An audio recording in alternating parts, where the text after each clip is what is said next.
Yesterday we had an intellectual discourse on various developmental issues in India, the sectoral concerns, the developmental experience of Kerala, agreements and disagreements, and we had a very vibrant researcher session with an array of new topics. Today we are going to deal with the political economy questions and the inclusiveness of development. And we'll also have a panel discussion in the afternoon session. So let us begin the technical session 4 on the topic political economy questions. I would like to welcome Professor Syriac Matthews, Honorable Chair of this session, to the dais. I would also like to welcome Dr. Venktesh Athreya, Dr. Santosh Verma and Ranjana Roy, and Dr. V. Nagarajan Naidu to the dais, who are the presenters of the session. Dr. A. Abdul Salim sir, who is the main speaker of the session, who is the all-in-all of IUCE, to the dais. For the welcome address, may I invite Suyana. Political economy questions. On behalf of IUCA and Department of Economics, I honorably welcome Professor Syriac Matthews, Fellow, Institute of Sustainable Development and Governance, to the section. I also welcome Professor Abdul Salim A, the speaker of the section. He itself is the concept, the idea of this concept and this conference is derived from. It's conceptually and bloomed out from his mind, and he itself is the main idea or the main brain behind this conference. I heartily welcome you to sir. I also welcome the presenters of the section, Dr. Venktesh Athreya, Associate Professor, CDS Trivandrum, and Dr. Santosh Verma and Ranjana Roy, Dr. Nagarajan Naidu, Head Department of Economics, University College, Trivandrum. Thank you. Good morning, everybody. We are going to have a very interesting session, a very important session, actually. As the followers of the discipline of economics, it is our academic obligation to think on political economy, which is seldom taken up in classrooms, which is seldom discussed elsewhere.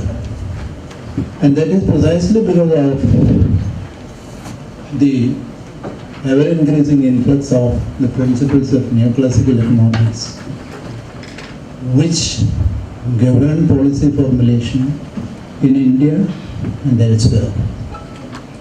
Neoclassical economics, to my mind, originated towards 1875 with MacLeod writing on the definition of economics. He didn't bring out a precise definition of economics, but he said that economics is all about exchangeable values and the interrelations between them. He was successful in carrying forward that idea to Jevons, the Austrian school, and Alfred Marshall also. This continued to have its control over academics for quite a long time, although the concept of political economy was there in the air, belonging to physiocrats and the classicists. To MacLeod and Jevons especially, wanted to purify economics. I forget the name of the author, Carrie Black, I think that is the name of the author, speaks about Jevons and his effort to purify economics. Jevons and his disciples wanted to purify the social science of economics, to instill in economics the mathematical rigor, or rather the analytical rigor of physics. And they were successful at that. Even at the policy formulation level, neoclassical economics is mathematically very elegant. It has clear-cut values, because all exchangeable values are quantitatively measurable.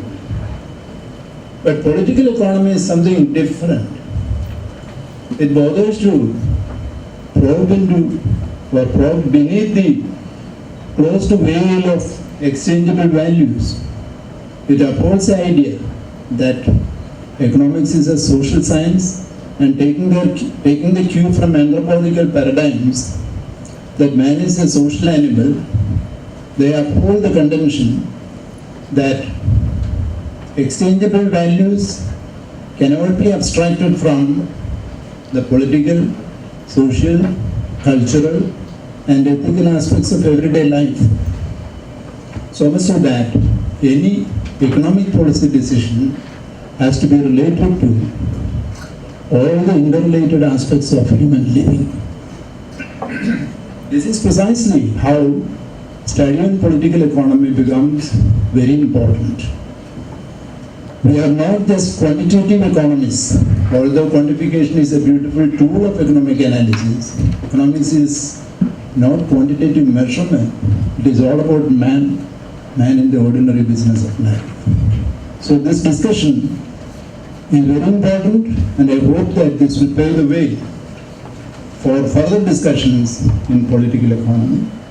We have on the panel Dr. V. Nagarajan Naidu, Head of the Department of Economics, University College Trivandrum, Dr. Vinod Abraham, Associate Professor, Center for Development Studies, and Sri Santosh Verma of the Council for Social Development, New Delhi.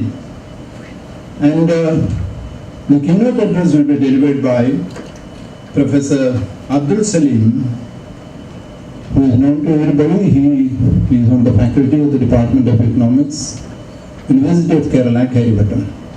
I now invite Professor Abdul Salim to deliver the keynote address. Over to Salim. Professor Siriat Matthews, my close friend Dr. Nagaraj Naidu, Venktesh Athreya and Santosh Verma, my colleagues, dear research scholars and students.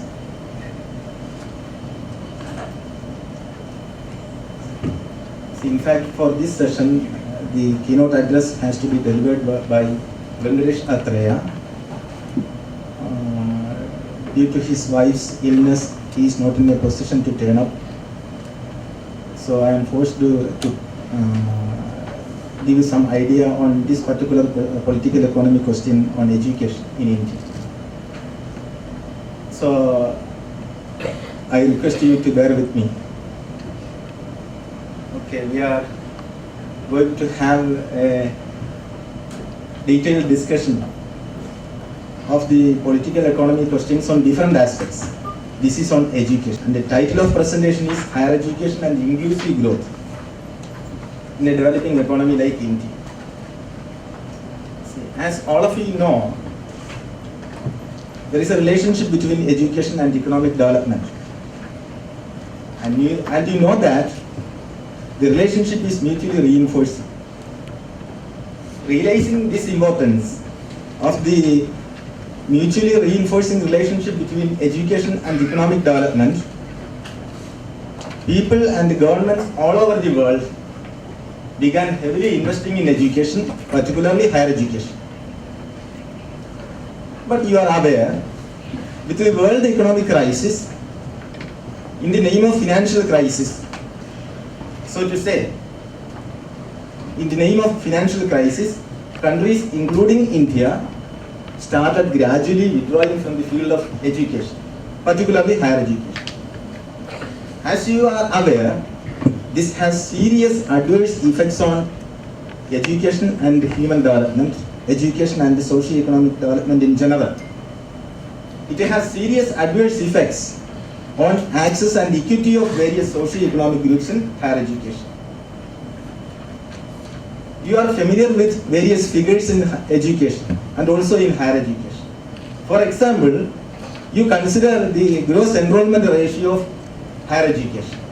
What is this gross enrollment ratio of higher education? See, the number of children in the age group 18 to 23 who are able to enroll in higher educational institutions out of the total number of children in that particular age group. That is GER.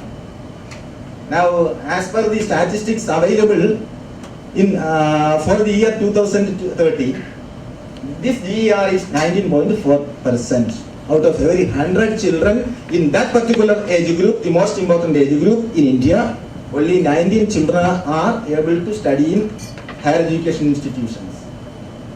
And you know this figure in India, this India's figure is lowest as compared to the world average. Is lower than the world average. The world average is 30%. The world average, the world GR is 30%. And this India's average is lowest among the BRICS countries. You know BRICS countries. Again, 3 times lower than that of the developed nations. And you know now you know the kind of exclusion taking place in the field of education. Now, you try to decompose this DER between various socio-economic groups, between rural, urban areas, gender, etc. You can find that there exist large interstate variations. Rural-urban divide is immense. Gender disparities continue to exist in respect of girls from rural areas more severely. And again, poor non-poor divide, it is predominant in our country. And the latest statistics given by UGC reveal that nearly 80% of the beneficiaries of university education in India belong to whom? Belong to the top 30% of the income and occupation groups. Okay? You know the importance of this particular figure, this percentage. And again in 2012, as per the statistics given by the government of India, top 20% consumption expenditure classes cornered more than 50% of the number of seats in private institutions. The bottom 20% got only 4% of the seats. Generally, these elite parents of these children concentrate in urban areas, send their children to elitist institutions for medicine, engineering and management. You know the representation of various socio-economic groups in IITs, IIMs, ISETs, etc. Think of this. Only a few government-aided colleges are accessible to low-income groups. That is the kind of inequality, disparity in higher education. Now disaggregate the figures, disaggregate the GER between various socio-economic, between various social groups like SCSTs, OBCs, Muslims, etc. We find that there exists staggering difference in enrollment among different social groups, and the enrollment is very low for SCST and OBC. And the figures are there showing these in various higher education institutions, and the population percentages are also there. SCST, for SCST students, even after the mandatory reservations, the representation out of every 100 children in higher education institutions is only 15.5, and the population representation is 25.2% in the country. So in spite of the mandatory reservation, this is the percentage. The percentages, other percentages are there. For OBC, the representation in higher education institutions is 27.6, but their percentage in the population is 41%. Again, for Muslims in institutions, 3.8%. Their representation in the total population is 13.4%. So you can these figures are telling figures you can think of, and in many aspects we come to know that SCST and OBCs are untouchables in many of the centers of excellence, either as faculty members or students. Even the statutorily reserved positions are not filled in many of the so-called elite institutions in the country. Statistics show that 40% academic positions remain vacant in central universities, IITs, IIMs. 40% positions remain vacant. Thus, what is the conclusion that we can infer from this? We can easily infer that higher education in India is still a status stabilizer, not an invader of status rigidities. It is still working as a status stabilizer, not an invader of status rigidities. So we have several policies of attaining access to education, improving equality, etc. But we find that the policy of equal access is more rhetoric than reality for unequal groups. Now come to reforms and the role of educational exclusion due to the reforms. See, inclusive growth by reducing these disparities requires increased allocation of government funds, no doubt about it, as has been done in the case of Asian miracle countries. In the Asian miracle countries, what is going on? All these countries concentrate on providing, there is a wide provision for education and healthcare by government, and they concentrate on create both physical capital and human capital, and this has been done simultaneously.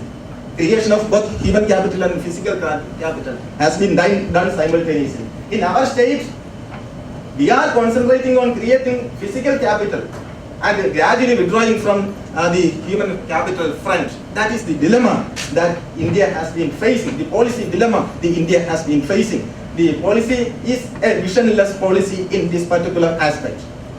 So if you compare the case of the Asian miracle countries and even the Western countries like USA, UK, etc., where higher education is the most protected sector even in these countries. So Indian experience is contrary. So here what is happening in India, reform measures have called for reduction in higher education subsidies. They have called for reduction in higher education subsidies and the realization of a larger share of cost from the students. This has been happening in the name of financial crunch. But you know how we can tap resources for the social sector. There are lots of possibilities of tapping resources. The problem is the problem of vision.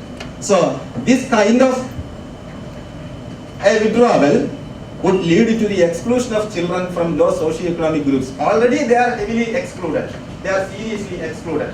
And this situation, this reform leads to further deterioration in the front. So in a society we know intelligence is evenly distributed among all the children in the society. Intelligence is evenly distributed. We can never argue that poor have no intelligence, only elite have intelligence. Intelligence is evenly distributed. So for comprehensive growth, what is needed? Tapping of the human intelligence belonging to all sections of the society. So that is what is required. So remember that poor also have potential intelligence and the talent for making signal contribution to societal development. They are excluded. Then how comprehensive development is possible? Nothing is possible with respect to comprehensive development. Statistics of government expenditure further reveal that budget allocation for education as a whole in 2016-17, the latest budget allocation for education. You observe the figures. The latest budget allocation for various sectors in the economy, and for education, it is only 3.6% of the total. Out of every 100 rupee, how much is allocated for education? Only 3.64 rupee is allocated for education. For higher education, it is only 1.45% of the total. So very poor allocation. Further, you disaggregate the figures with the help of the GDP. Education expenditure as percent of GDP is below 3% in India. And remember that this is the lowest among all the BRIC countries. This is one of the lowest figures among all the middle income countries, and India is considered as a middle income country at present. It is this percentage of educational expenditure to GDP in India is very low and lowest among BRIC countries. And you know the world average. World average is 4.9%, and we are allocating less than 3%. World average is 4.9%. Okay. So further you consider the figure of social service expenditure. Social service expenditure as percent to total government expenditure during the period 2008-9 to 2014-15. It shows that there is a decline from 24% to 22%. 2% decline is not a small decline. It's a heavy decline during this period. But think of the defense budget. Defense budget always remains at 23%. Even for this year, defense budget 23%, social service expenditure 22%. So again coming to, I have some a few words about defense budget also. See, we are simply adding layers and layers of personnel and equipment to the military, but poor intelligence network. The problem is intelligence networking. We have to allocate more money for this rather than adding more and more personnel and equipments for this. And you have to sophisticate what material equipments are there. That attempt has not been done in the case of India. We are simply adding more and more. And you know the kind of equipment we are importing. Most of the equipments are second-hand equipments already used by the developed countries, etc. I am not going into the questions. I am not going into the details of this. You analyze. So what does it infer? It infers that the country prefers more guns than butter. That is the clear indication of the kind of priority that we are giving. Again, expenditure cuts and privatization. See, decline in this government expenditure no doubt leads to growing privatization. No alternative for this. If the government expenditure has been coming down, you have to have more provisions for privatization. But for a country like India with a serious poverty problem, with a serious inequality problem, inequality has been increasing right from 1990s, severely increasing right from 1990s. This kind of a privatization is highly dangerous due to lack of resources. They say that we have lack of resources, irrespective of the color of the government. All say that we have lack of resources, but I say it is a false claim. This is due to the inability and the willingness of the various governments to tap resources. We have to tap resources. Being a democratic government, welfare is the major concern of the government. It should be the major concern. So we are withdrawing from that concern. So the argument is lack of resources. So due to lack of resources, what is going on? Even vulgar forms of privatization get governmental and societal approval. It leads to dual system of higher education, one for the haves and the other for the have-nots. So Vijay Mallya and other people can easily invest black money in the field of higher education, and the statistics show that even in 2013, capitation fee for management quota seats comes to rupees 5,950 crores in India. This much money is generated out of capitation fee. Who can pay this? Only the rich people can pay this. So, what happens to corporatization? Government is withdrawing from the field of higher education. Everything is going to be left to the private agencies, and they consider this as a great profit-making venture. So, even corporates increasingly come here and invest. And even Adani and other groups, everybody can invest a huge amount of money, get capitation fees, profits like this. And you know the case of our bank loans, non-performing assets. Even recently, Vijay Mallya has flown with 9,000 crores of rupees. Okay, now this year's educational allocation, higher education allocation is all a very small 24,000 crores. So this is the case. For the private sector, generally there is a danger in the private sector. Private sector generally does not invest in non-market oriented long-term courses. They always invest in short-term courses, market-oriented courses. So social science streams always suffer. Our R&D suffers. For the last several years, R&D investment has been coming down. That's why, you know, the share of India in number of patents in the world, only less than 7%. So that is the kind of attention that we are going to give to R&D, only less than 7%. So even Sen argues in this way. See, Sen says that India is the only country in the world. India is the only country in the world trying for universal education through private sector. And argues. Now come to the case of higher education and GATS. You know GATS. See, under the new GATS regime, what happens? Higher education is treated as a tradable commodity. It becomes a tradable commodity under GATS regime. No concessions should be given on the basis of social justice. The government can then, what is the conclusion? In that stage, the government cannot continue to subsidize its own institutions. So whatever subsidies are there, it has to be cut short and controlled. So government is not in a position under the new GATS regime. The government is not in a position to subsidize even its own institutions. It cannot support new students through scholarships or reservation policies, etc. under the new GATS regime, and we have to abide by this from 2018 onwards. Recently, our Sitharaman has gone there and put signature on this particular document. So we have to abide by that. These should be then, if government continue to subsidize this and continue to give more and more scholarships, these should be treated as unfair trade practices under the new GATS. Then these should be treated as unfair trade practices. That is the danger. Thus, you know, the hard-won policies of equity and constitutional guarantees in education would be reduced to mere rhetoric even in our country, the most democratic country in the world. So that is the situation. Now, there is a problem with our existing subsidization policy. That also we have to understand. There is a great problem, great fault with our existing subsidization policy, I say. In India, what happens? In India, higher education, mainly professional and technical education, in IITs, IIMs, ISETs, AIMS, etc., the so-called elite institutions. Even in these institutions, higher education has been provided at prices much below its costs.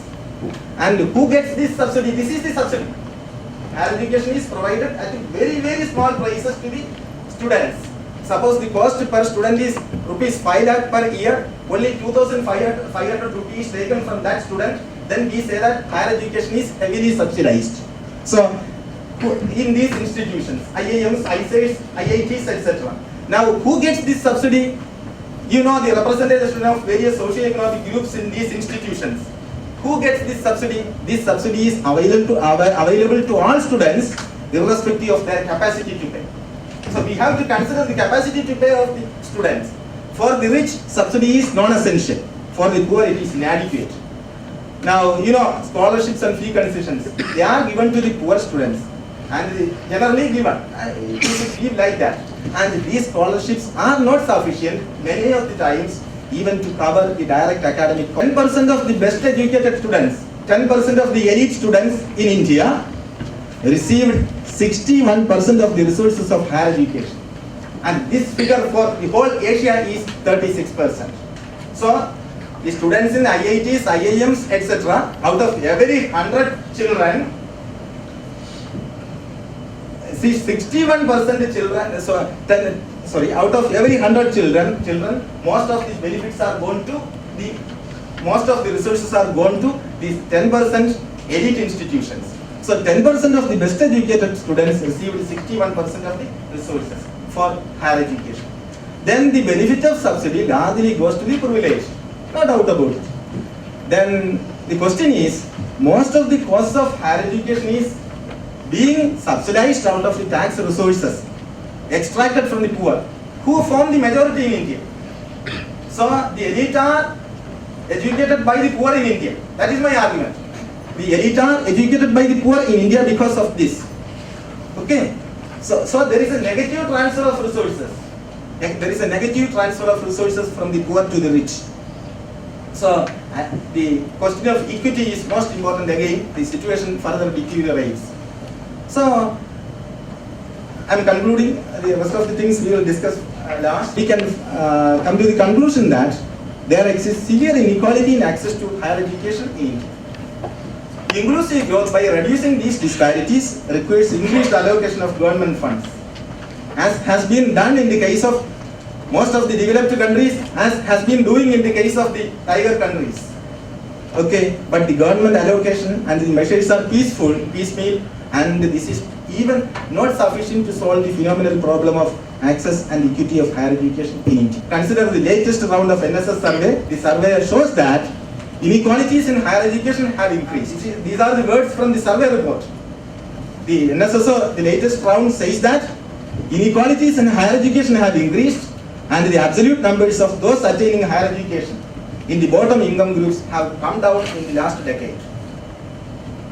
Now, in this situation, the government wants to have inclusive growth in higher education with enhanced role of private sector. In this situation, government wants to have inclusive growth with enhanced role of the private sector in inverted comma. Then the argument is that in this situation, no doubt, inclusive growth cannot be realized with a strategy of privatization. You might have read the 12th plan document. Now the planning commission is there, but it is there in some other name and with some more other things. Okay, anyway, consider that planning commission document. Documents were there even before. 11th plan document also says about inclusive growth. 12th plan document also says about inclusive growth. So 12th plan central principle that it says in the 12th plan. The 12th plan central principle that no student, no student who is eligible to be admitted should be deprived of higher education for financial reasons. This is the central principle in the 12th 5-year plan document. But you can think how it is possible. It is going to remain a mere rhetoric than reality. Not at all. It cannot be realized at all. So that is the situation that we are going to face in India. Thank you for the patient listening. Thank you. Thank you, Professor Salim, for that brilliant intellectual excursion to the quantitative and qualitative side of development in education. He was focusing on the positive resources that is being pumped into the education sector, and he would bring out a case to enlighten us on the point that there is a qualitative malady. Development is not reaching uniformly, and he was focusing on the idea that public policy should not assume the role of a retainer of status quo, rather it should be an invader of injustice. Thank you, Professor Salim, once again. We now proceed to listen to the panelists.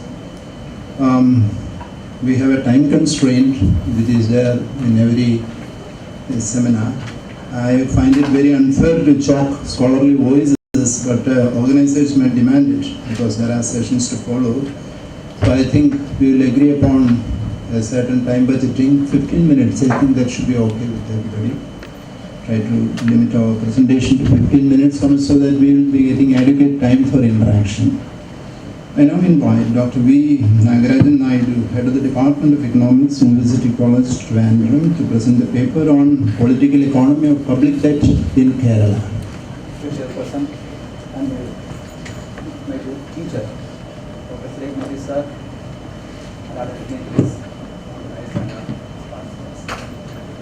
before entering into my business, let me first of all express my heartfelt thanks to the organizers, particularly my close friend, Dr. Salim, the director of the center, for inviting me and stand before you. So the presentation of my paper, that is Political Economy of Public Debt and Sustainability in Kerala. By presenting this paper, I'd like to pose a few questions in the arena of public policy. That is there any relationship between the way by which the government intervention for resolving various vexing issues and the political ideology of those in power? Also, whether the process of resource mobilization and expenditure pattern of the state changes in tandem with the transfer of power from one government to another. Are there any differences in fiscal management of government having differences in political ideology, and also the role of fiscal prudence in managing public debt? Among various fiscal aspects, one important area of management, fiscal management, is in the area of fiscal deficit, particularly and as consequent of public debt and its sustainability. So here, public debt mean nothing but they defined as the CNAG is only interest-bearing liabilities on the part of government. So as you all we know that the management of public debt as well as the sustainability greatly depends upon the existing fiscal position of the concerned state government as well as government policies on resource mobilization as well as expenditure pattern. So in my presentation, first I give you some brief broad profile on the existing fiscal profile of the state government, and then later I come to the sustainability of our debt position and what are the major problems we are facing at present in our state. So, and also by showing this fiscal profile, you also get some idea about what are the reasons or factors behind increasing the various debts and also the consequent deficit as well as consequent increase in debt. So here what I have done is that actually here I am presenting the fiscal profile in the form of the growth rate of certain fiscal parameters, which consists of various revenue parameters, expenditure parameters, deficit parameters, etc. So I have estimated three kinds of growth rate. One is the long-term growth rate. Yeah, long-term growth rate is actually the average growth rate for the last 10 years. Then medium-term growth rate, that is the growth rate for the last 5 years, and finally the short-term growth rate, that is growth rate for the last 3 years. So as you all know that one of the important factors which lead to fiscal deficit and also deficit is increase in expenditure. So when you look at the rate of growth of expenditure, the rate of growth of expenditure is very high during medium term and short term compared to long term. And also within the expenditure, you know that there are two categories. One is the revenue expenditure and other one is capital expenditure.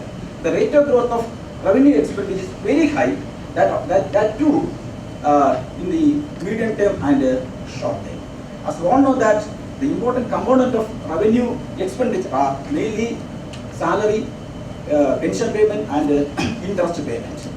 At the same time, when you look at the rate of the capital expenditure, it is very low in the recent years. That is, when you look at the short term, we have a negative growth rate.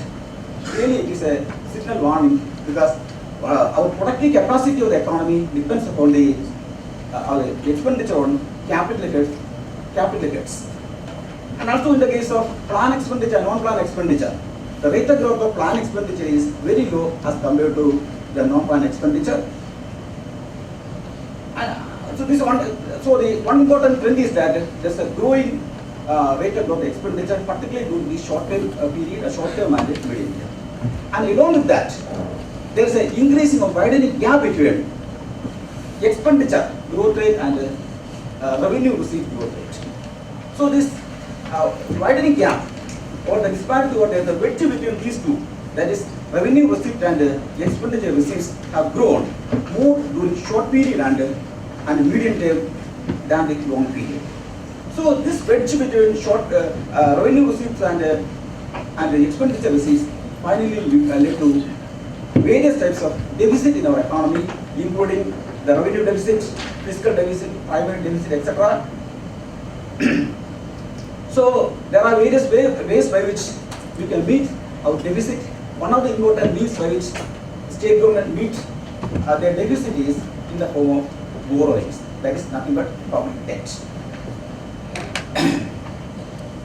So this table shows the deficit scenario in Kerala, that is actual position, that is in all respects, that is in the case of revenue deficit, fiscal deficit or primary deficit and our total deficit, there is an increasing trend in our state.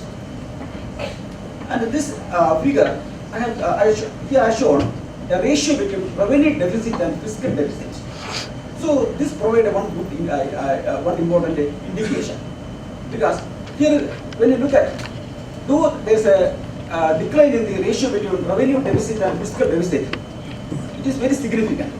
So wanted to show that now the share of revenue deficit to fiscal deficit comes around 65%, implies that out of our total fiscal deficit, 65% of fund is now being used for meeting our deficit created in the revenue side, mainly for meeting additional commitment in the field of salary, pension, interest payments. That means the amount available for capital expenditure is very, very less, and studies show that out of our total fiscal deficit, we are able to use only 25% for our capital expenditure. So normally we relate various deficit as well as debt with GSDP, that is gross state domestic product. So in terms of gross state domestic product also, all this deficit as well as our debt GSDP are increasing. We have an increasing trend. I am not going to explain that trend. And again, the position of Kerala is not comfortable as compared at the all India level and also also compared with the southern states. See, our fiscal deficit as well as revenue deficit as well as our total liability per capita term are very high. In per capita terms, they are very high compared to all India. Our total liability or debt, per capita debt in Kerala is now comes more than 30,000 rupees in Kerala, which is very high compared to any other states in India. And even compared to other southern states, our debt GST ratio is very high. See, here I have shown the debt position of the southern states like Andhra Pradesh, Karnataka, Tamil Nadu, etc. See, when you compare this, our debt position is very, very high. So now I have here classified or evaluated the various components of fiscal deficit. When you look at the various components of fiscal deficit, we get some idea about the way by which our fiscal deficits are utilized. So this is the various components of fiscal deficit in Kerala. So one inference shows that a major share of fiscal deficit is utilized for meeting our revenue deficit. Already I have explained that. The amount of fiscal deficit used for capital outlay or capital expenditure influence our growth prospect in future is only around 25%. And also, policymakers are also trying to decompose fiscal deficit on the basis of sources of origin. See, we identify two sources of fiscal deficit. One important source of fiscal deficit is due to growth of output or due to growth of GSDP. And another important source of growth of fiscal deficit is changes in the behavior of government in the fiscal field. Here I have used a model developed by Devendra Dholake of IIM Ahmedabad. On that basis, I have evaluated, based on the evaluator, what are the sources of this fiscal deficit in Kerala. What I found that in Kerala, the growth of deficit and consequent growth of debt is mainly due to changing government behavior. Because our debt is not in response to the growth prospect of our state. It is mainly because of the, I can be random or ignore, it is mainly because of the changing behavior of government in our state. That means the control and regulation of government behavior can, to a great extent, avoid the deterioration of fiscal deficit along with the augmenting economic growth in the state. So,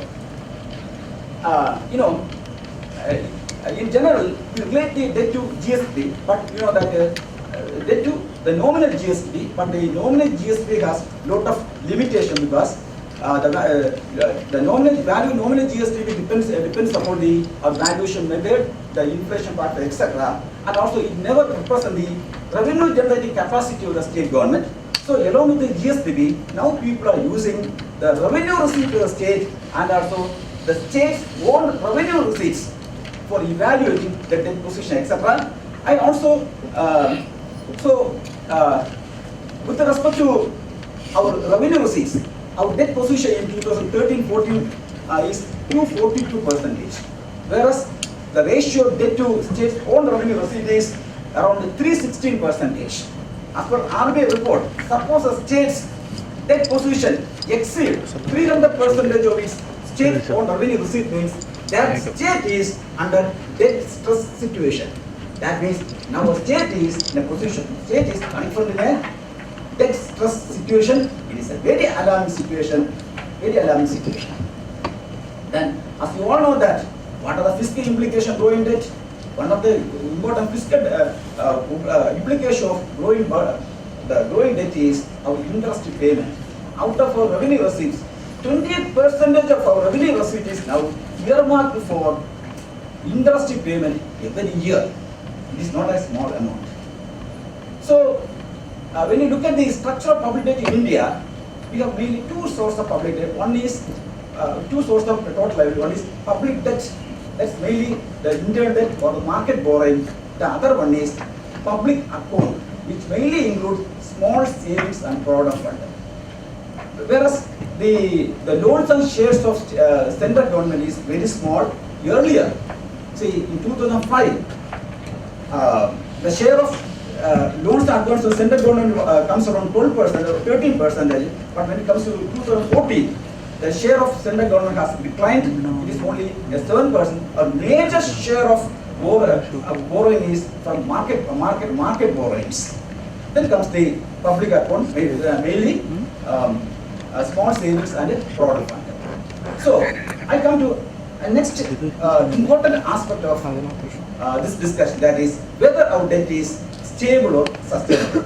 So normally sustainability and stability we may use interchangeably, but these two terms are not same. Sustainability implies the capacity to pay back the debt servicing obligation and principal payment.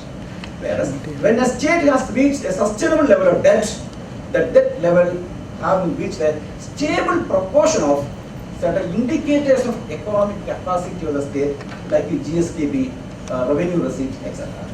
So when a state reaches a sustainable level of debt, means that the debt will be more stable. As per our Fiscal Responsibility Act, the sustainable or the stable debt is related to our targeted fiscal deficit as well as the rate of growth of the economy. And they suggest that state government should reduce their fiscal deficit to 3%. If we are keeping that as our target, then we can estimate what will be the stable debt position of Kerala to GSDP, or are also sustainable. So I estimated the sustainable debt GSDP ratio for Kerala. When you compare with the actual debt GSDP ratio, you can see that our actual debt GSDP ratio is always greater than sustainable debt GSDP ratio. Our sustainable debt ratio is far less than actual debt GSDP ratio. Then, of course, then in addition to that, there are a large number of debt sustainability indices are available. On that basis, we can evaluate whether our debt position is sustainable or not. One important indicator used in our public finance is Domer gap. What's Domer gap? Domer gap is also known as rate spread. That is the difference between the rate of growth of national income in the case of state loan is a difference between rate of growth of GSDP and the average interest rate. In the context of Kerala, though we have a positive Domer gap, that is declining. Domer gap is declining. That is not a welcome trend. Then another indicator that it is assumed that our primary deficit should be confined to a share of a proportion of our existing debt liability. What is the proportion?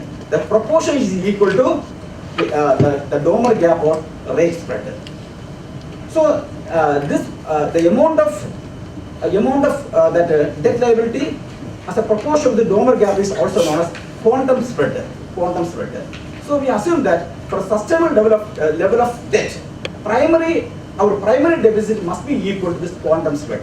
But in the context of Kerala, our primary deficit is greater than quantum spread, and this difference is increasing. So that means in the context of Kerala in recent years, that debt stability has a negative trend, and it is a symptom for debt unsustainability of the state. And another important sustainability indicator is sufficiency of non-debt receipts. The debt sustainability could be significantly facilitated if the incremental non-debt receipts could meet the incremental interest burden and incremental primary expenditure.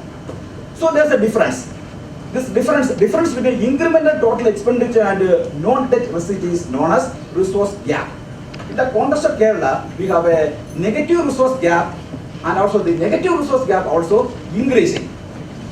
Okay, this is also not a welcome trend. And another important fact is the net availability of funds. The net availability of funds means the mobilized fund available after meeting the repayment of interest and principal amount. In the case of Kerala, when you look at the various reports of AG, we get the idea that out of net available fund for additional productive and other purposes, we have only 25%. Only 25% available. Then the burden of interest payment. As already mentioned that our average interest rate, interest payment out of our revenue receipt now comes around 20%. It's a very significant amount, and this payment of principal amount actually reduce our fund for other productive purposes. The investment and return. There's another important indicator. A certain portion of borrowed fund by the government is invested in public sector undertakings. But when you look at the rate of return from government investment from the borrowed fund, it is just only 1.6%. Because government borrow fund from the market at a rate of 7.2%, but when government invested in public sector undertakings, its average rate of return as per the AG is only 1.6%. That means there is no proper investment return analysis on the part of government spending. So this may affect our repayment capacity or scale in future.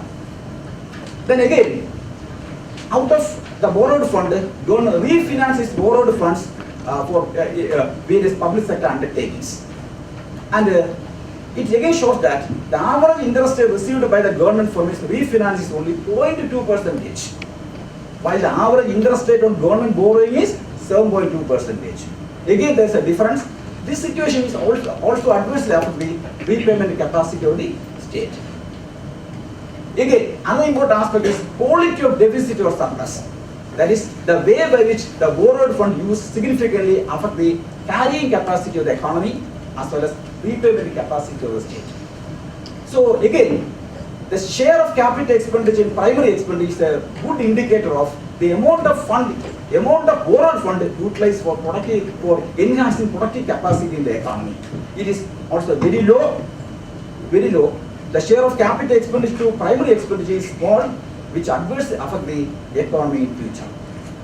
So again, so many other indices are also there. That means, except a few indicators, except in the case of the rate of growth of interest to revenue receipt or the total expenditure, in all other indices, our debt is not at all sustainable. Debt is not at all sustainable. The question is that, if debt is not sustainable means, we have to see our scarce resources. We mobilize from various sources of revenue receipts as well as borrowing should be used for our debt service obligation as well as repayment of principal amount. So we won't get sufficient fund for our economic activities. So it's a very dangerous situation. Then what is the solution available? Or there are large number of steps we can adopt for enhancing the sustainability of public debt in Kerala. Among these, what I suggest only one point that, see, we have to augment the rate of growth of our economy. The most of our problem lies with the low growth rate of the economy. We have to enhance our growth of our economy, and for enhancing the growth rate of the economy, we have to adopt a multi-pronged strategy. We should cover the expenditure side, revenue side, and also debt management side. I can suggest a large number of suggestions, but I am confining only a few suggestions, and I am not going to explain those suggestions, but I just give you certain indications.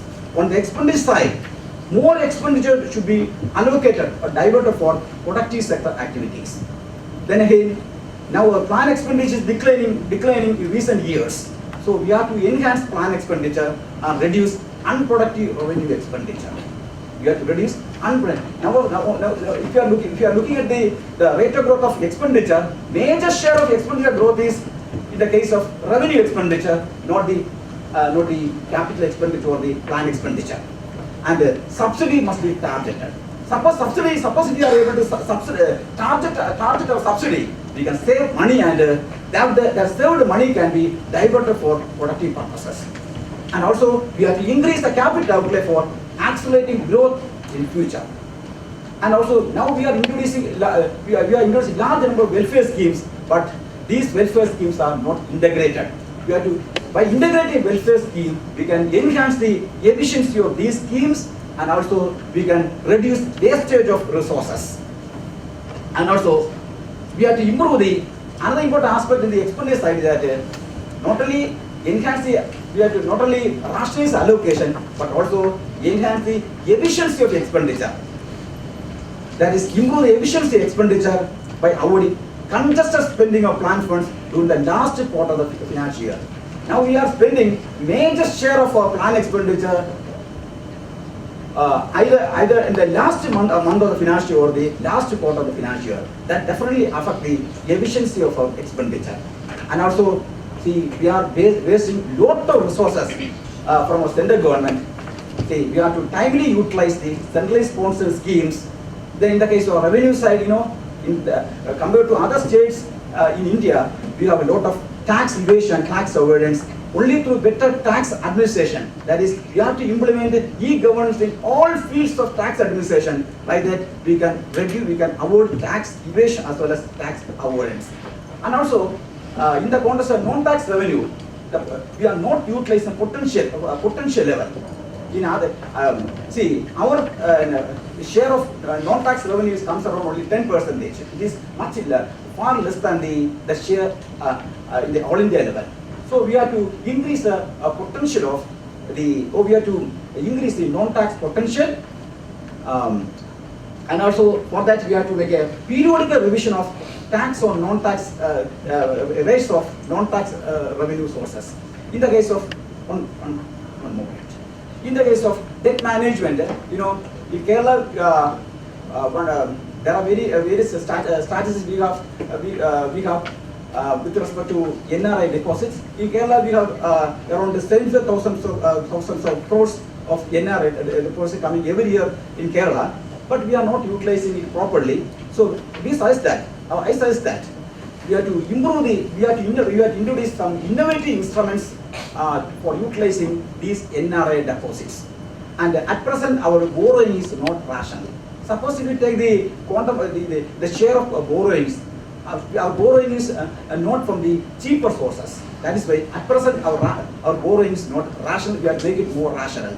And also, see, a percentage of the borrowed funds government at present utilized for sustaining the public sector undertakings. We have to restructure. Public sector undertaking must be restructured urgently to reduce our implicit subsidy. And there are various ways by which we can improve and we can restructure public sector undertakings. And another important suggestion is that there must be a floor limit for the net availability of borrowed funds to capital outlay. At present, there is no such a floor limit. Because, see, suppose we borrow some fund, there must be a limit that, I just don't fix that, okay, at least minimum 30% should go for the capital outlay. Such a limit is not at all prevailing at present, but we have to make such a series. And also, to make it our debt more sustainable, we have to at least, we have to maintain a situation that growth of primary debt must be at least equal to the quantum spread. Already, what is the quantum spread already I explained. These are some points I want to put forward to you. So with this, I stop my presentation here, and the remaining thing we can talk at the time of discussion. Thank you.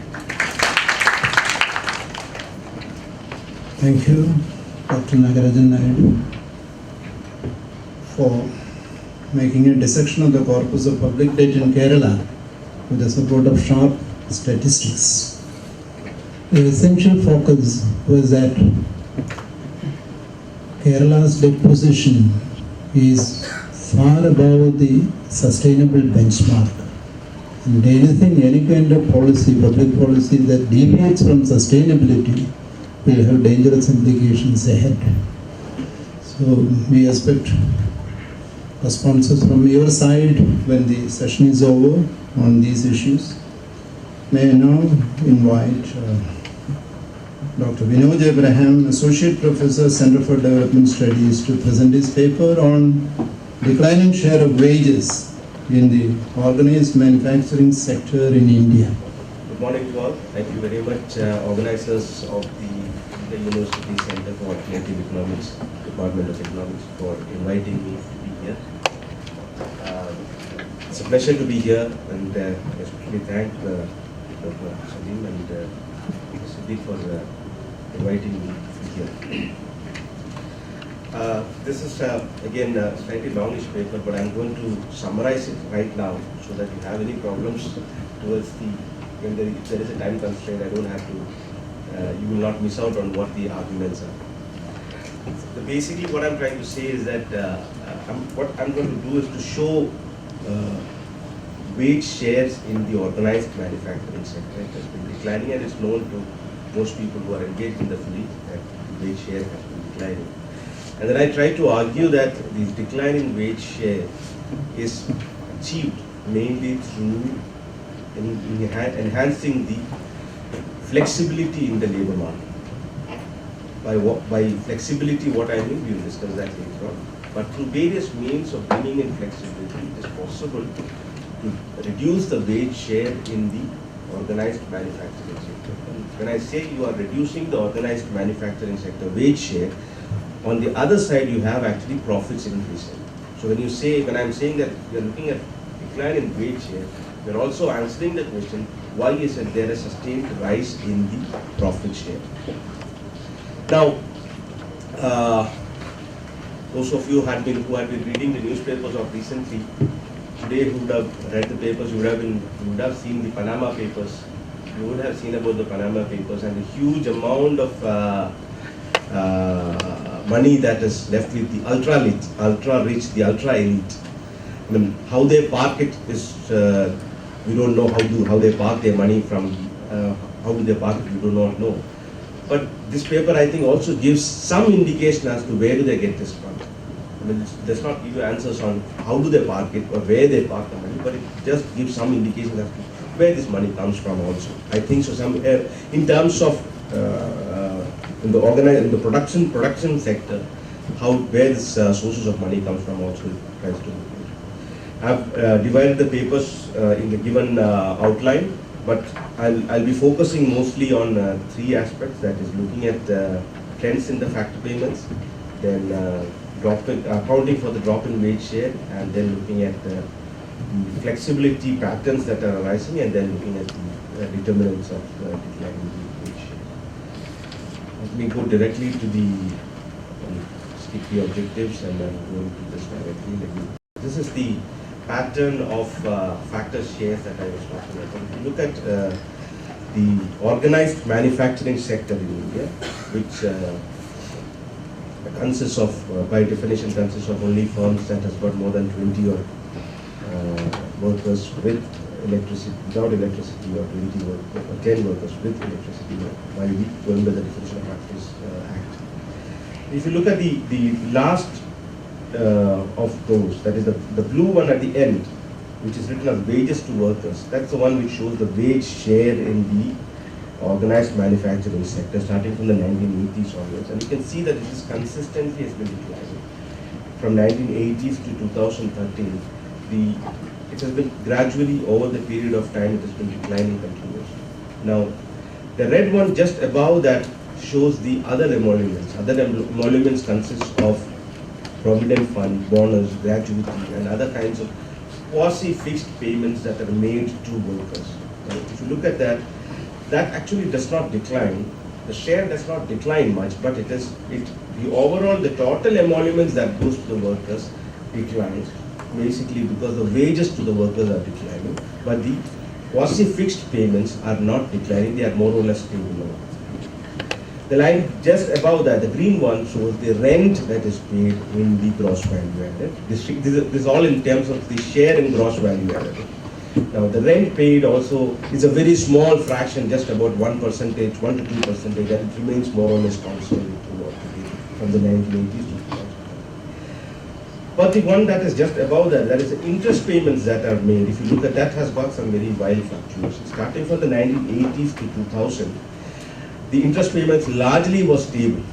Though it looks fluctuating, it's because of the other fluctuations below, but largely it was stable throughout the period from 1980 to 2000. And then we see a large dip in interest payments starting from the 2001 onwards, and it goes on to 2008-9. And then it is almost stagnant at the levels that is achieved at around 2005-6 onwards, almost stagnant. But the blue one again on top of that is the profits share. And now if you look at the profit share has been gently, gradually increasing from 1980 onwards till 2001. And from 2001 onwards, there is a quantum jump in the profit shares. And if you can see this, the other ones, the payments that are, there are a whole lot of other payments that does not become part of the gross value added payments that are made in terms of factor payments. That has been accounted as other payments. It includes also depreciation, because we have taken gross value added as the figure. It includes depreciation also. Now, what is interesting over here is that two or three important factors. That is, the wages has been continuously declined. The share of wages that is given to workers has been continuously declining, but the emoluments have not been declining. That is, the quasi-fixed payments has not been declining. That's one important trend. The other important trend to notice is that the profit shares have been increasing over a period of time. If you're starting from the 1900s, the profit shares have been continuously increasing, but the rate of increase of profit shares has increased drastically starting from from 2000 onwards. And the rate of increase in profit shares from 2000 onwards is not related to the declining trend in wage share. That's important to note that, but it is related to the declining trend in the interest payments. So the change in the wage share, the change in the profit shares that occurs after 2000 is mainly because of interest payment decline rather than a decline in the wage share. So wage share is declining, yes, but the decline in the recent past after 2000 is not caused by the rise in profits is not caused by wage share, rather it comes out of interest payments.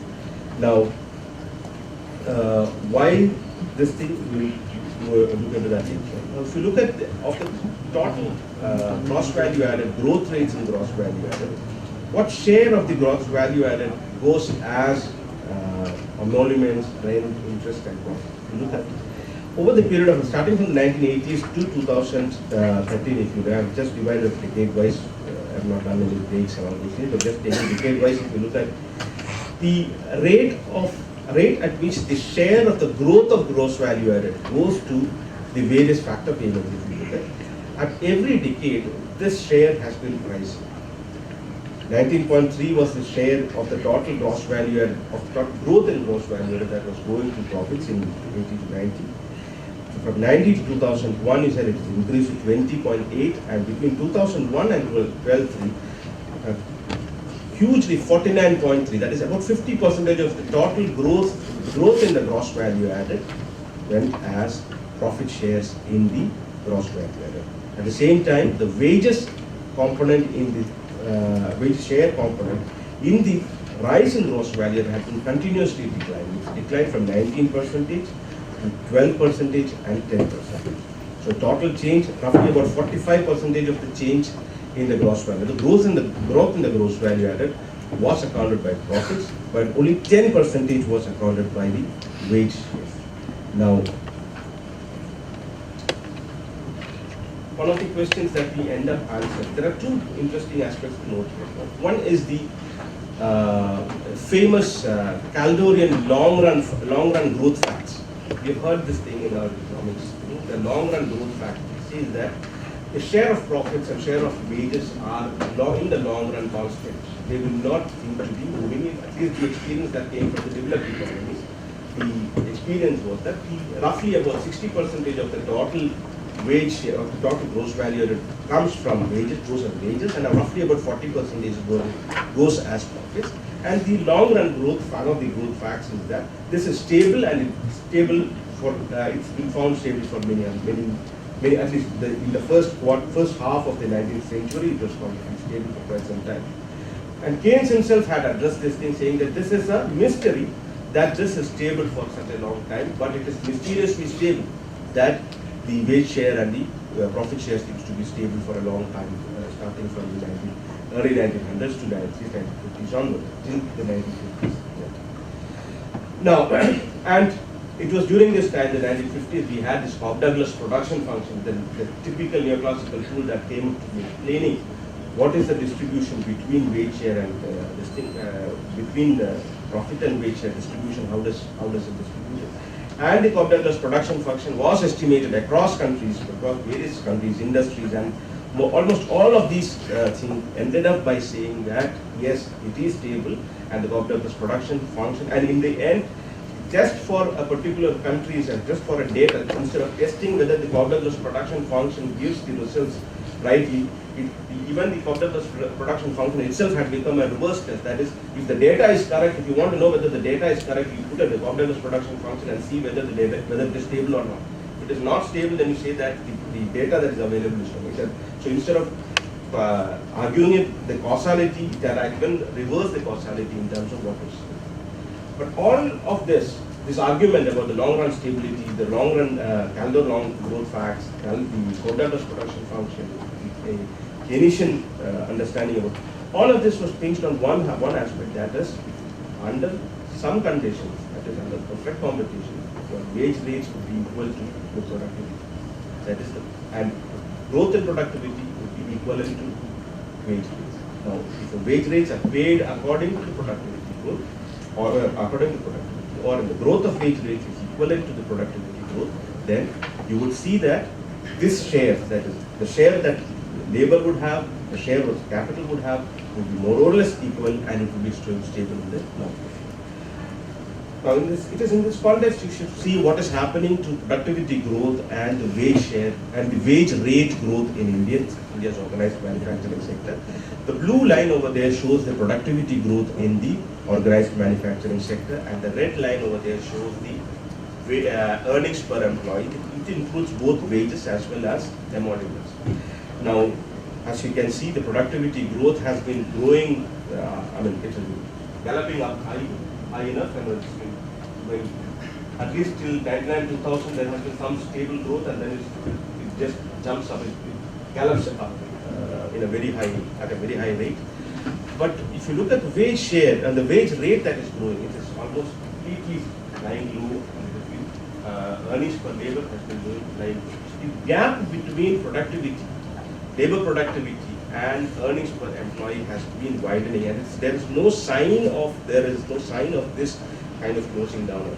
Every year after year, this gap seems to be widening in the organized manufacturing sector. Now, this is an extremely worrying factor, that productivity seems to be increasing, and it's a large rise in productivity within the organized manufacturing sector. But the returns, the share of wages, which should be somewhat equivalent to, at least if not equal, at least somewhat equivalent to productivity, should be seen by the workers, that does not seem to be coming. And that's extremely worrying factor in terms of how wages and profits are distributed, and this has got a lot of other implications in terms of consumption, in terms of power relations within the economy. All those things I'm not going to discuss. Now, two aspects to note is that this share in the total emoluments in total workers, it's possible that there are this differences in shares, this decline in share in wages. It's possible that there are 2-3 possibilities through which this occurs. One of the possibilities that we can think about is that, yes, share of wages is declining, but it is not declining across all states. There are some states which have got very large decline, but there are some states which have very large rise in wage share.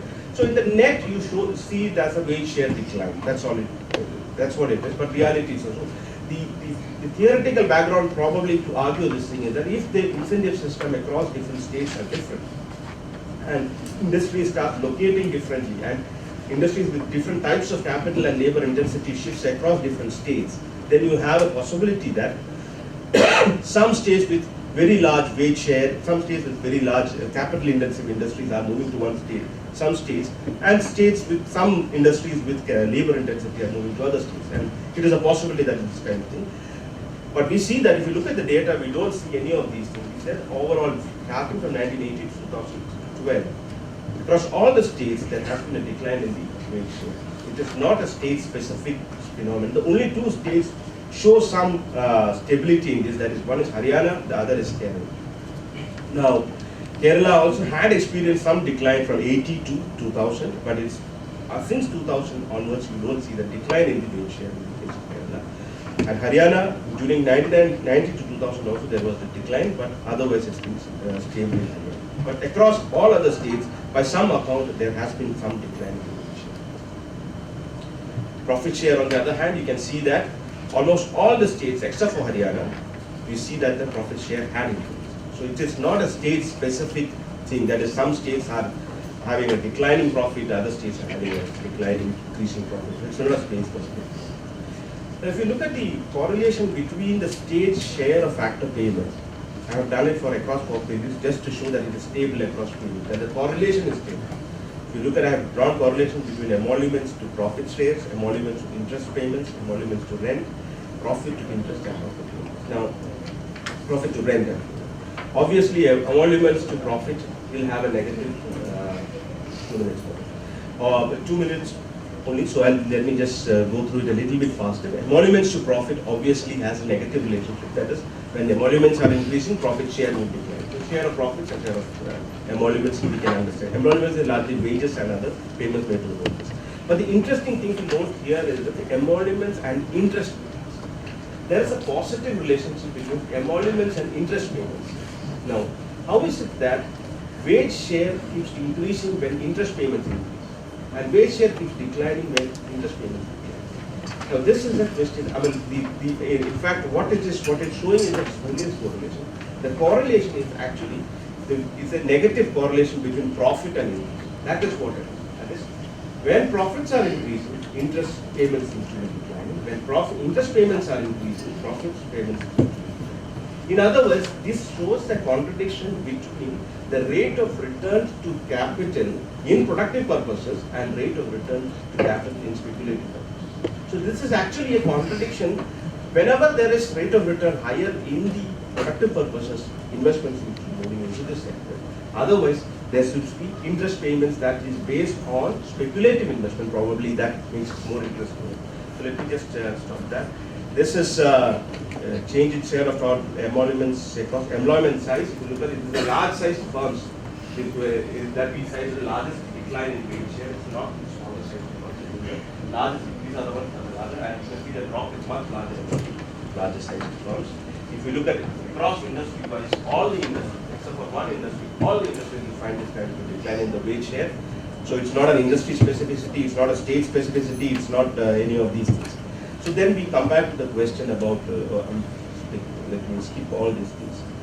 I had done some shift share analysis, and it just shows that it's not industry specificity, it's not about states, it's not about industries, but it is about within industry. Within each industry there is some change that is going on, and that is what causing the shift in the wage share from, this shift in the wage share, that is the decline in the wage share. Now, so to answer this shift in the wage share, we have to answer what kind of composition of workforce within each industry needs to be analyzed. And I'm just directly going into the results of over here.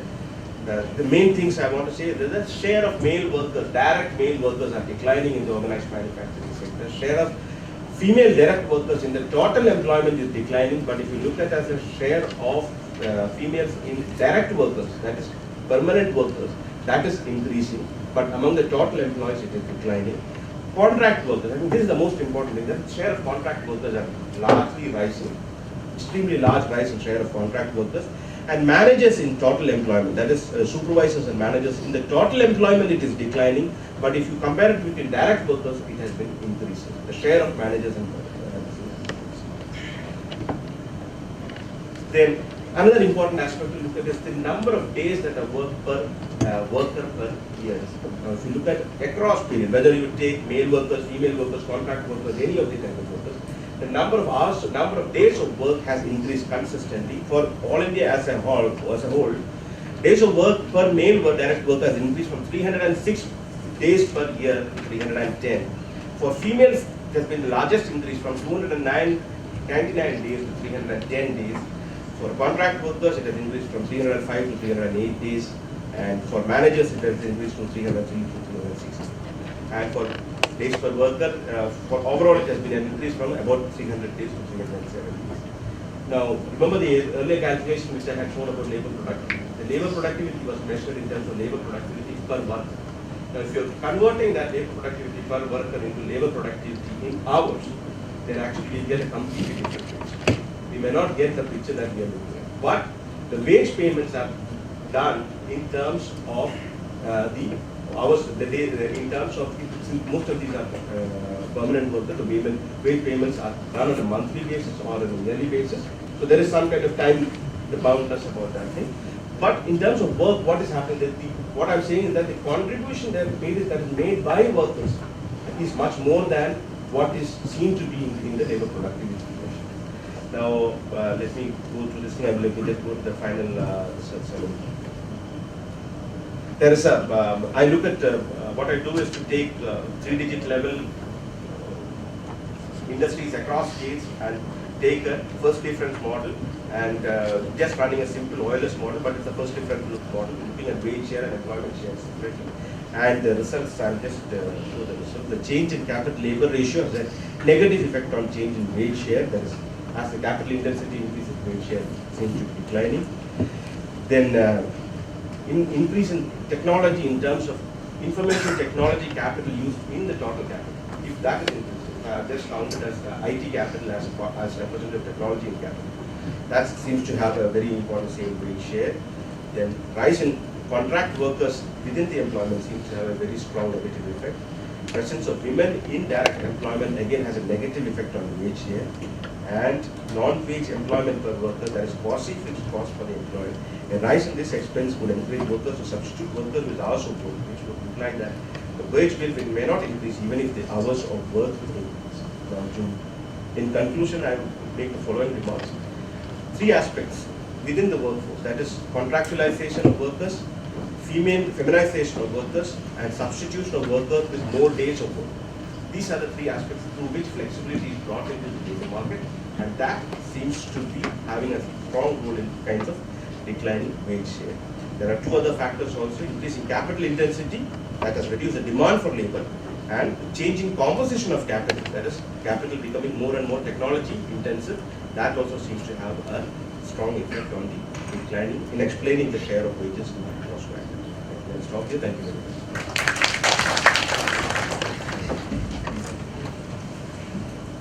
Thank you, Dr. Vinod Abraham, for enlightening us on several issues in the labor market. The essential point was that labor productivity and earnings per worker continue to have a remarkable divergence over time. And this is something that has to be reckoned as part of the ongoing neoliberal regimes that are being practiced universally. Neoliberal power regimes permit the corporates to cut wages, but they call it by a virtuous name, and the name is austerity. Austerity measures happening everywhere. But austerity measures very often manifest themselves in wage cuts, lengthening of working hours, etc. We are reminded of what Marx said. Anyway, this is some area where powerful interactions can happen. We now proceed to listen to Professor Santosh Verma from the Council for Social Development, New Delhi. And he is presenting a paper co-authored by Ranjana Roy.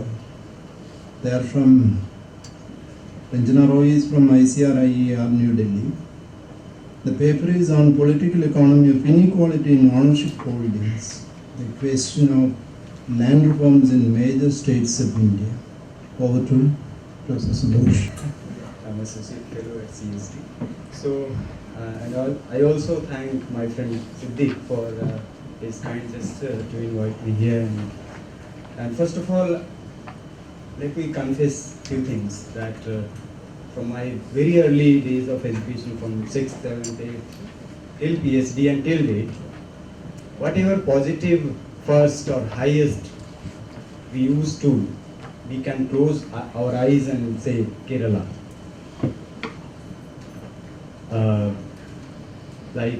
When we think over of human development, we used to count Norway, Sweden, and then we used to find Kerala somewhere in that list, not India.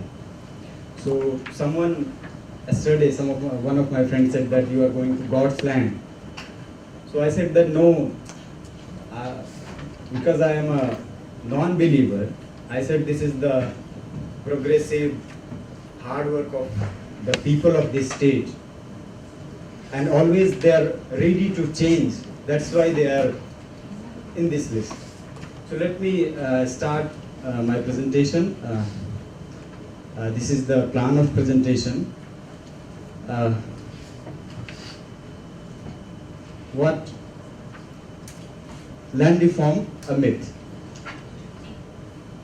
The land revenue policy of colonial regime sparked into mutiny of 1857 and threatened the newly established imperial rule in India. That was basically when Britishers started changing land policy in India. There was 1857 mutiny, and they stopped changing land relations in India. And for example, they established a commission on agriculture in 1928 to recommend for the improvement in agriculture for the promotion of welfare and prosperity of the rural population, but not to make recommendations regarding the existing land system and ownership and tenancy or assessment of land revenue in India.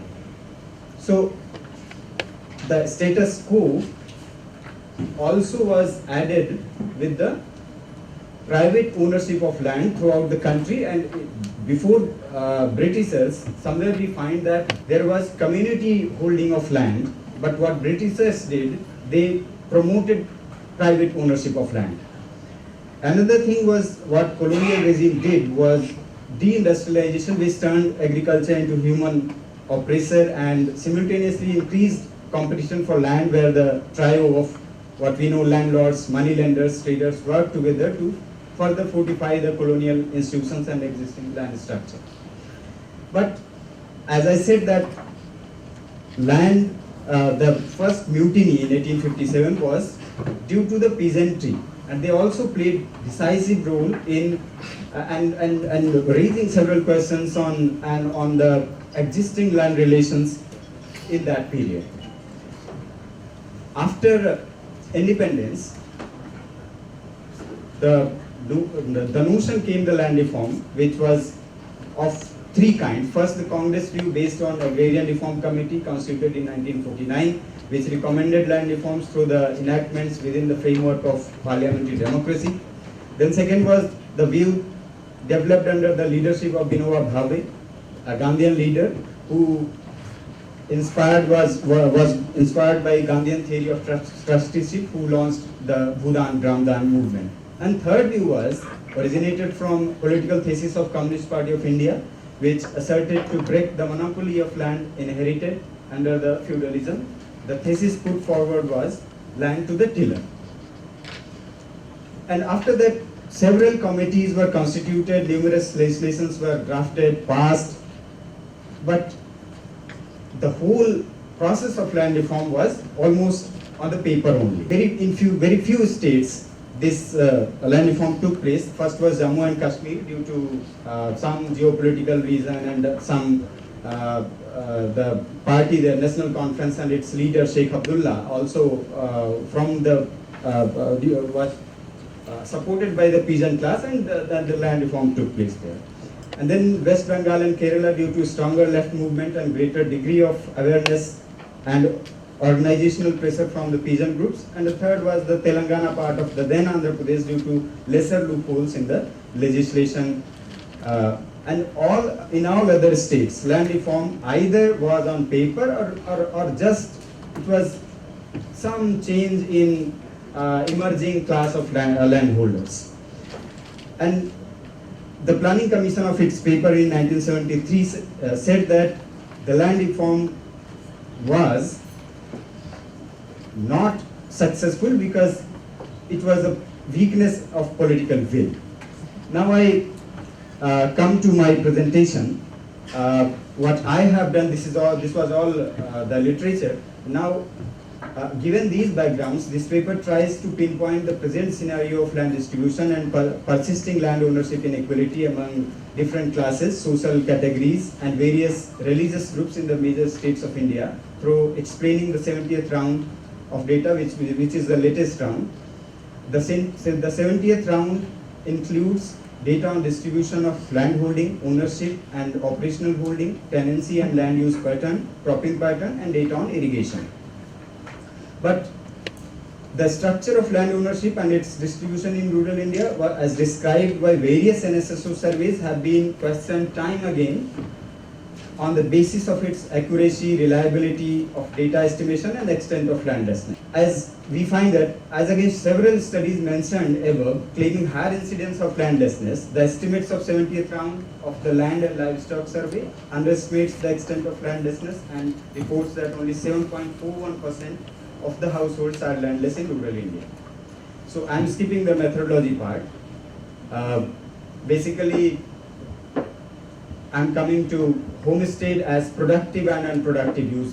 I want to show that how they do in methodology. The official estimates of landlessness are as following. If the land holding with the household is less than 0.002 hectares, including land under homestead, in it, that is at every serial number from 1 to 98. In NSS data, they calculate land holdings from 1 to 98.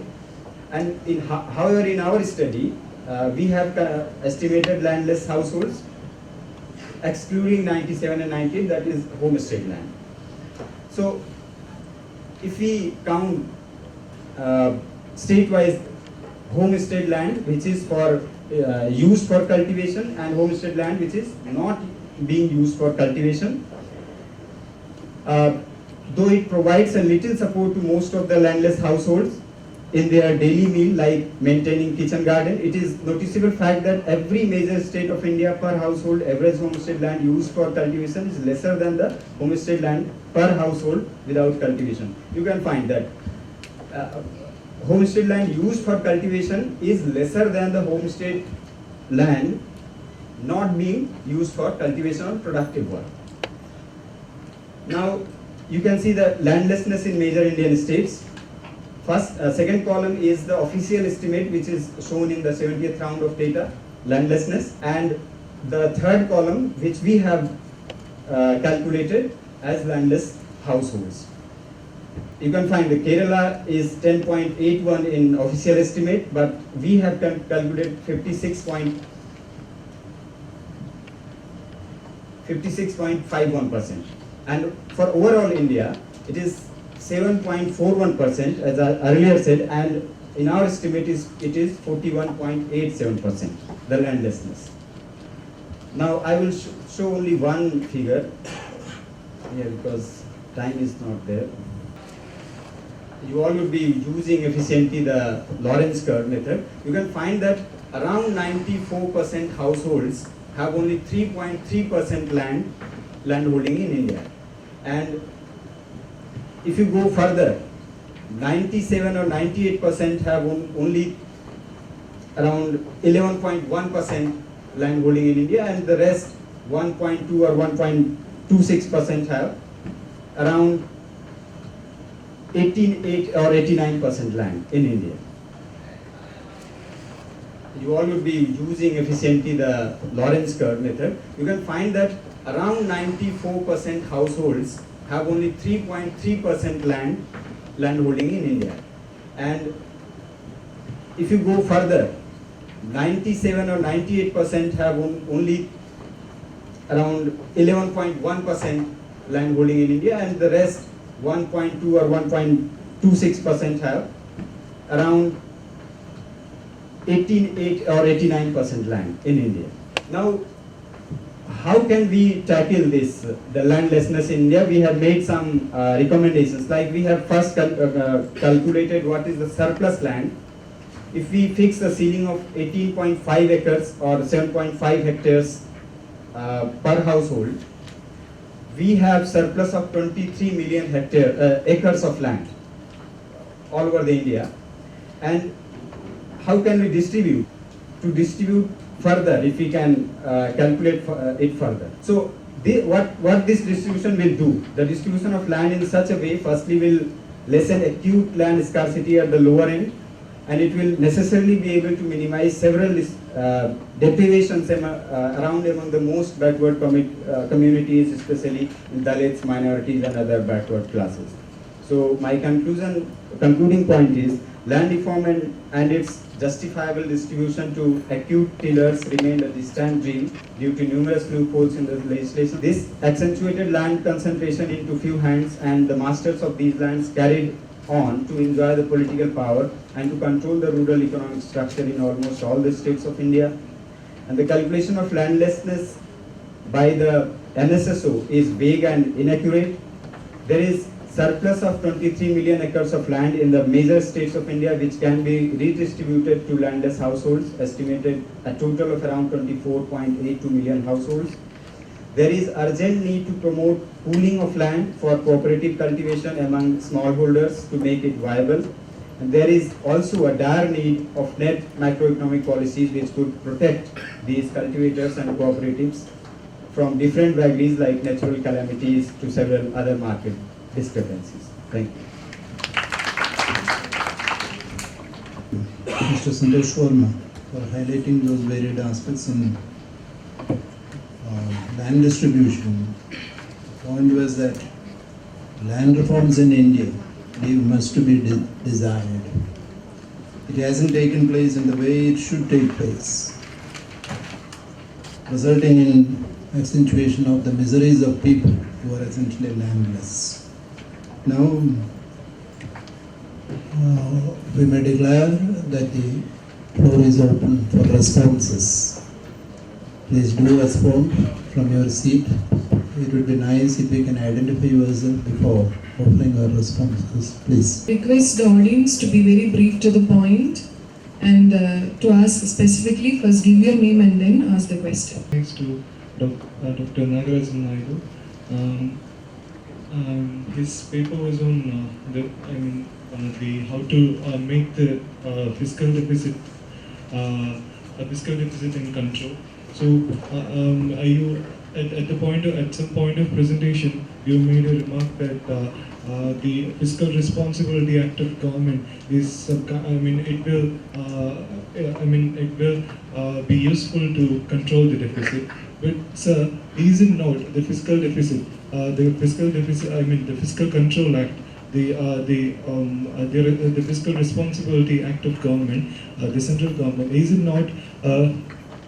It is not gripping the state governments or controlling the state governments to from devising their own policies, their own innovative policies to implement in the state. Is it that just blind economic growth can bring development? That's what we were discussing throughout the seminar presentations. And if the central government through such an act grip the state government to from implementing innovative policies, how can we conceptualize development in a state specific manner? So my second question is to Salim sir. Sir, it's a very simple logic. I'm not. It's not a very big question.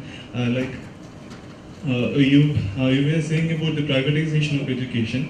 So actually I'm against privatization of education, but the thing is that when privatization education comes into the state, when there are so many competitors, you said the education become a commodity. When so many providers, when so many producers give this commodity, then when the free competition happens, it tends to love the expense of the education. So it will wouldn't it make accessible the education to all the poor people? Is to Dr. Nagarajan Naidu.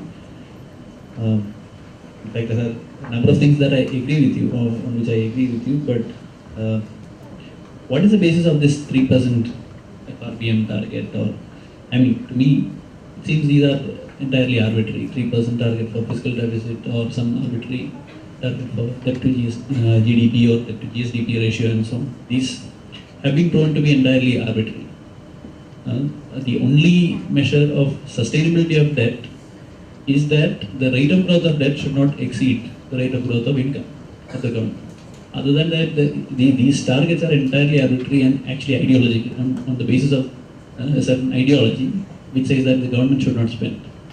And curtailing government spending, which will actually be detrimental to growth itself, overall economic growth, and as a result, the growth of government revenue itself. So that is what has been borne out by the experience of world countries, including Greece last year and so on. In fact, even this distinction between capital expenditure and revenue expenditure, Ziko Dasgupta's work in JNU has shown that even revenue expenditure need not be seen as such a big disaster, because revenue expenditure includes expenditures such as primary education and on other social sectors and so on. And even these can actually augment growth. So that is my comment regarding your presentation. Secondly, I have a question to Dr. Salim. He said that subsidies for the elite is non-essential. Probably true, but is the subsidies for the elite is non-essential? As a matter of fact, it might be true, but if the conclusion that should be derived from that is that there should be differential fee structure in the sense of the rich should pay more, the children of the rich should pay more fee. Is that what you are saying? Yes. So if that is the case, then I have a comment to make. That essentially amounts to accepting that education is a commodity. Education is a commodity, and some people who can afford to pay for it should pay for it. So there is a problem with regard to that. The point then the natural corollary of that is that the products of that education will also be commodities. So those who have paid 50 lakh capitation fee to buy an MBBS seat, those doctors, the primary concern of those doctors will be to how they can recoup their expenses. So that will, they have to sell themselves in the market. So that amounts to vitiating the kind of practice that they will adopt in their professional career itself. Secondly, there is also this problem that your entire career, your entire life will be dependent on what your parents can afford. If your parents are, from the point of view of students, if your parents are paying for your education, that also means that it is generally seen, we have paid for your education, so you choose the career that we decide, you marry the person that we decide, and so on. So this thing, the demand for education as a right, as opposed to education as a commodity, is part of the demand for the democratization of society itself. So differential pay structure in that sense is entirely antithetical to these basic demands. And inequalities in society have to be directly addressed through wealth tax, through progressive taxation, direct taxation, through land reforms and so on. And the biggest subsidies in this country are given to the rich. 6 lakh crore rupees every year as tax concessions to the rich by the central government. That is the biggest subsidy. So targeting subsidy, we call the whatever money is given to the poor, we call them subsidies. Whatever subsidies that we are giving to the rich, we call incentives. So this should stop, I believe. Both Dr. Vinod and Dr. Santosh have talked about inequality. So I just have a request to Dr. Santosh, if you just, if you can just, alongside the table that you have produced with regard to the ownership holdings, so if you can just add the figures from the previous round, we could make a comparison. So because if you look at the previous round survey and comparing, just by quick look at figures, it seems that landlessness has increased. Thank you. My question is to Dr. Salim sir. From yesterday's discussion, presentation by Dr. Prasad and Dr. Kabir, and your presentation, they are somehow linked on the issues of ST, SC, and OBCs. I have some confusion. How do you, because the presentation reflects caste system as a social class, but it also comes as if, from what you can read, it can easily be an economic class. It can easily lead to a political class. So, I think the initiative should be in a way, because if a social class turns into an economic class, and you can't separate politics from economics, then there are high chances that it turns out into a political class. And when it turns into a political class, the evidence to address the issues we are seeing somehow complicated. How do you see, how do you separate the three? Caste as a social class, how is it possible to, how is it linked to the economic class? Because from the presentation, they somehow intertwined in a way from my analysis, which is somehow strategically is an issue. Then the second question on the land reforms from Dr. Santosh talked about a series of land reform from 1857 to date and issues of agitation about surrounding it. Basically, when you read through land reforms, they're basically very good. But the claims are that the land did go to the tiller, it went to the tenants, and some are not. Why was something supposed to be for A, B for B? The intention of the whole process, why did it go contrary? What are the reasons behind it? Thank you. Question is to Dr. Nagaraj sir. So pension seems to be one of the contributing factors to the debt scenario in Kerala. But did ever Government of Kerala compute a pension sustainability index? Because it's all about the sustainability of the debt. We have to also know about the sustainability of the sub-components of the debt.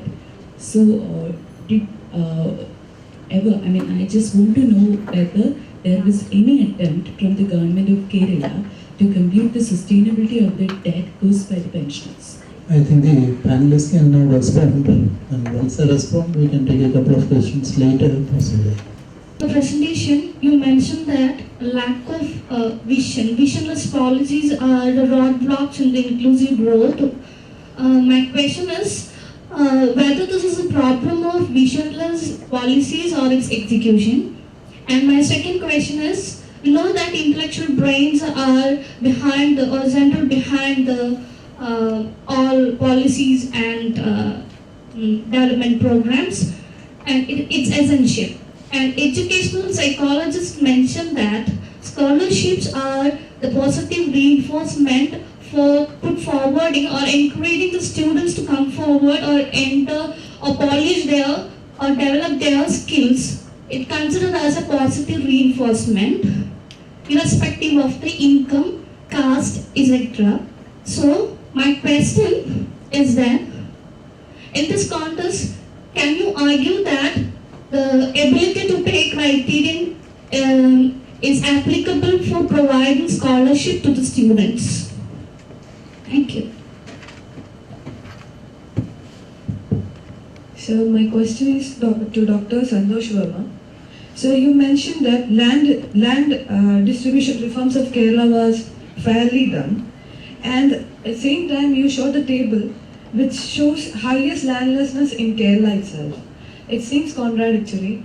Could you please comment on that? Thank you. We will go to the panelists to respond.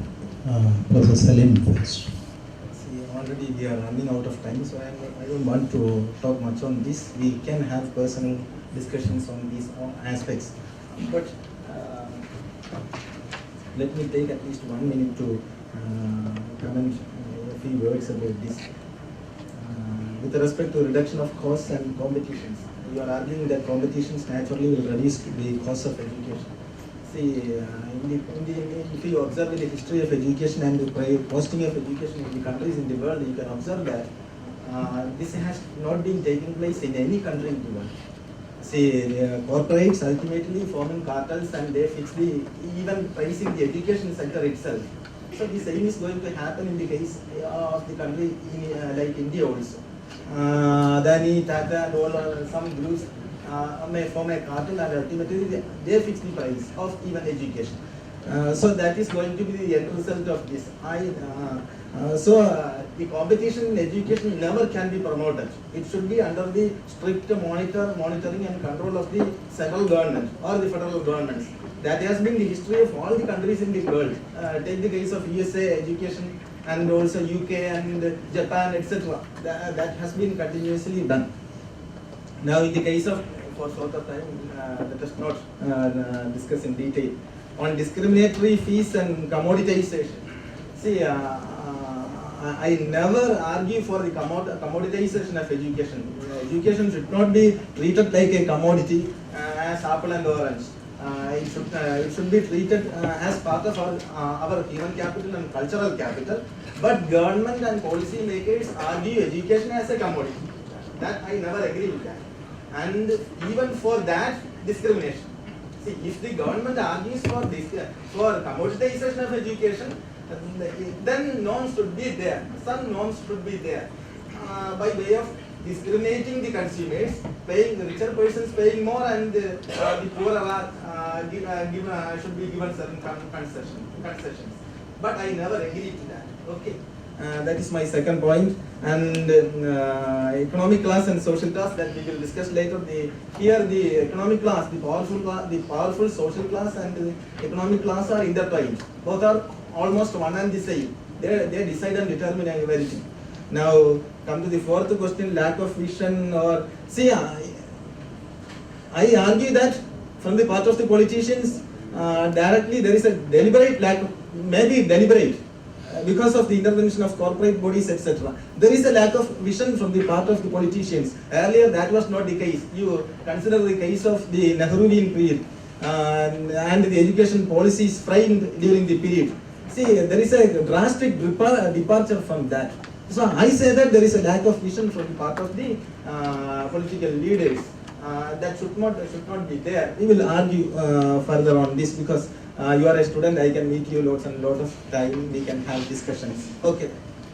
And Dr. Naidu? And just sorry about the sustainability pension, sustainable level of pension in the monarch of Kerala. I want to talk about any such a sustainable index for the pension in the monarch of Kerala.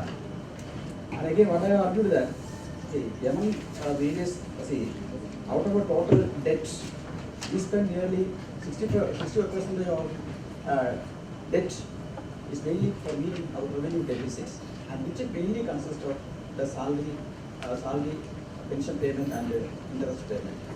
Of course, pension will be one of the components. Okay, if I is such a indices available, like the sustainable level of pension in the Kerala, inflation, the PDT, etc., that I think there. That is with regard to Danila's story. Then again, there is one story with regard to the fixation of our fiscal deficit to 3%. This 3% fiscal deficit was initially suggested by our Credit Finance Commission. Actually, it is based on the absorptive capacity of the economy.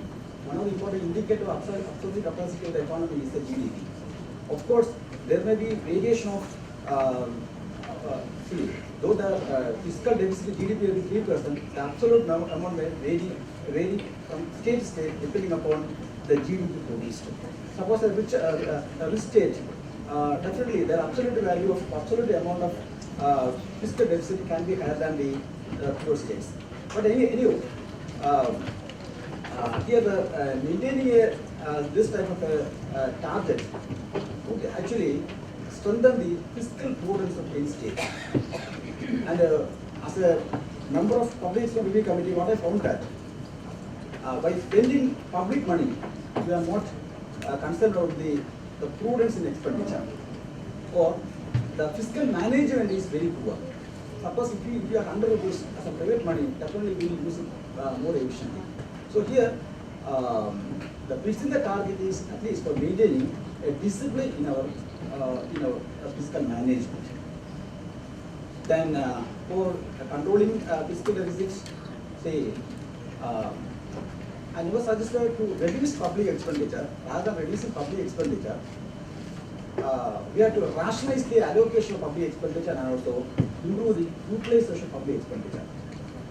While examining public expenditure of Kerala, what I found that the public expenditure is, for spending of public money is not at all efficient in Kerala. So, some of the comments. Dr. Vinod? I did not get any questions, so I don't have to respond to me. But there's one written comment as I got about mismatch between workers' productivity and his wages, and it forced to be used Marxist view on surplus value. Yeah, it's very true. I mean, it looks like it is the old Marxian kind of a thing that is coming back, where large extraction of the surplus by the capitalist from the workers. One of the finer things probably that was not present at that time, and which has become much more important, is the speculative capital. And that is something that we have not given much emphasis on in the earlier parts of the analysis about profit versus wages. And it was always thought that the surplus value that would be generated, when you're thinking of in terms of surplus value, we always think in terms of profits and then the wages story. But increasingly, it is the speculative part of capital, the speculative capital, and that's becoming much more important, and much more than profit. It is the speculative element in capital that is becoming much more important. And in that sense, we have actually moved out from the traditional Marxian form of analysis. In terms of yes, profits, in terms of generating more profits, which is what I had showed in terms of increasing capital intensity and changing flexibility within the types of workers and hours of work and stuff like that. But in terms of returns to capital, that's a different story that I have not touched to. But I had just kind of thrown some light of it in terms of looking at the way in which profit and interest was moving. The share of profits declining with share of interest declining with share of profits increasing. So there is a relationship between share of interest and share of profit, which is not very closely looked at. I think that's an important story to look at, and in the overall context of declining wage share. Yes. So what about the algorithm replace human labor? Yeah, I mean there is increasing evidence that I had shown that capital intensity is increasing. Capital would mean that it is machinery that is replacing human labor, and also I have shown that in terms of technology, information technology, I had used technology, that is IT as amount of money that is spent on information technology in the total capital, and it shows that significantly it shows that when the IT capital increases, the composition of capital changes, then the wage share declines. That's what it shows. So essentially the story is the same. It's the same line of argument that we are all making. But it's only that I have to want to highlight the speculative part of capital also is becoming an important part of this. Please explain speculative capital. The share market. You are investing in the share market. Dr. Santosh. Okay, on Subin's question. Yes, of course, I must have included that, but my the intention was not to compare like 2003 or 2013 with data. That's why I included that. And on land to the tiller, basically what we used to have in the process of land reform, that the tillers, the actual tillers who are doing agriculture, they have no land. That's why we used to demand for land reform. And the land must go to actual tiller. Like there are absentee landlordism, and someone is not in the village, but they are the owners of the land. That's why we used to like say that the land must go from A to B, because they are the people who are cultivating the land. Okay. And your question on Kerala, why there is a contradiction? Like when I showed the methodology, that was what NSSO does, takes land from 1 to 98, the column 1 to column 98, or row 1 to 98. So what they do, they exclude and include homestead also in the process of calculating landless households or not landless households. What in Kerala, in the land reform process, at least homestead land was provided to households. Okay. And when we exclude this homestead from landlessness, we find the proportion increases, and not something like if you have your house somewhere and you have a small part of land where you are growing flowers, or just like in Kerala, you do coconut cultivation or some spices. Okay, they will calculate you like you have land, but in when you exclude homestead land, then you will find the proportion is increasing. That's only the point. So, but in NSSO report also, it shows almost 10%. Yeah, 10%. It's the highest comparing to other states. Yeah. Then, but in the initial stage, land reforms were active in Kerala. Yeah. And the report shows the contradictory. Yeah, of course, there may be, because when you go at the lower levels, like in SCs and STs, there is also problem in Kerala. The land is not provided to when you go to an SC community and ST community. That is the problem. Thank you all the panelists. We know that many more things remain to be discussed, but then another session is coming up, so we may have to wind up. So we may so declare that the session is over. Thank you. Thank you, everybody. To propose the vote of thanks, may I invite Pooja.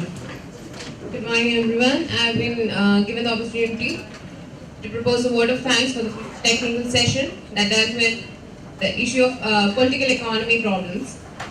First of all, I would like to thank Professor Cyril Matthews for presiding over the session. Secondly, our dear Professor Abdul Salim for filling in for Dr. Athreya at the last moment. Thank you, sir. Also, I would like to extend my heartfelt thanks to all the presenters who have enlightened us on the topic of various arenas of political economy questions. Dr. V. Nagarajan Naidu, Dr. Vinod Abraham, Dr. Santosh Verma, and Ranjana Roy. And last but not the least, all the audience who have been active participants. Thank you all.